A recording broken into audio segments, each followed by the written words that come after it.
Okay, we're here with Barb Amentrout and Ray. He's the Eco Parks plant manager.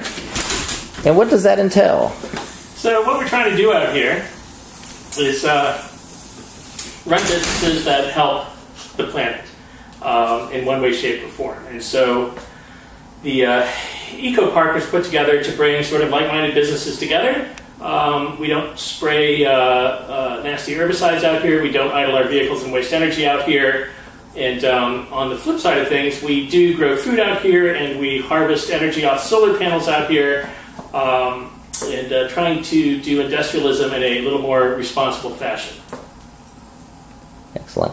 And what's going on out here that people should consider in the environment and their choices? Is there things that, like with the solar and the different businesses that are operating out here and their products that help and benefit consumer choices? Well, I think that's, the industrial side of this, right, is that by demonstrating and showing people the solar panels out here, the 94 kW array, one, it lets us talk about why people would do that. So there's a tax advantage. If you have a tax appetite, that's a good investment. Two, it's more carbon neutral power. Three, it helps fix the cost of our electrons that we're paying for energy use here at the plant, and all those things would be true at home as well.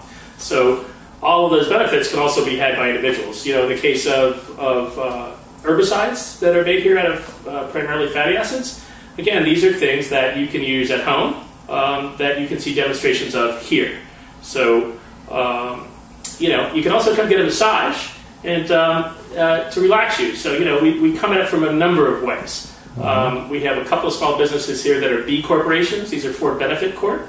And again, so Piedmont Biofuels being one and Fair Game Distillery being another. So we want people to see that you can also organize your business differently and move towards a triple bottom line that is good for not just the planet, but people and profits.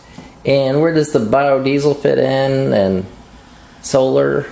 So I would say that, Lyle, who started the biodiesel plant, has said, and I agree with him on this, that climate change is probably the moral imperative of our generation, like World War II was for our parents, perhaps. And so making biofuels or making solar or producing solar energy is clearly a step in the right direction. In the case of biofuels specifically, by collecting waste vegetable oil that is available anywhere in the country, and so certainly here, and turning it into a renewable energy product that can be used here in our state, creates a few jobs, is a better carbon choice than diesel fuel. And if we don't use it to make biofuels here, it will likely get shipped to China or used as animal feed. So we might as well use it here and strengthen our community. In the solar project, how does that benefit the area and the community? Well, so the solar project, I would say, one, so the tenants here at the Eco Industrial Park get now about 40% of the power is coming from that solar panel, because we've also reduced the overall energy usage at the plant by doing some energy analysis.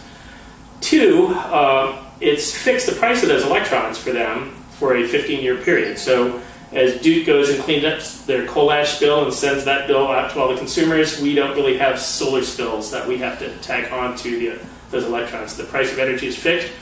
Three, the installation was done by a local firm, Southern Energy Management, and so helped create a few jobs there. During the installation, it was about a $700,000 project, so a pretty good chunk in our local economy. And four, it also brings some shade to some of the places on the farm that allows them to start lettuces and brassicas and other things that are wanting a little bit cooler temperatures during the summer, a little bit earlier for fall crops than they otherwise might. And it's come to my attention that you have a lot of experience in waste and how to recycle, remanage waste. For instance, human manure. And so how might your experience of understanding people's waste and how would that benefit the environment with the things like you're doing out here? Is there a connection? Well, so anytime you can use a so-called waste stream as an input to your business and produce something out of it, that's a good thing. So biodiesel would be an example of that, where you're taking so-called waste cooking oil and turning it into a higher value product. We do a little bit of composting out here, but not on a commercial scale. And yeah, that's what I got on that. Do people have to consider where their waste goes? I mean, should they consider how, the recycled waste, where that ends up? And sure, there's no such place as away. So when I throw things away, where does that actually go? I think, some wise person said we all live downstream, downwind, and with our waste. So yeah, we try to be when we do compost here, we recycle here, and we try to not buy new things, and reuse what we can, repurpose things where we can.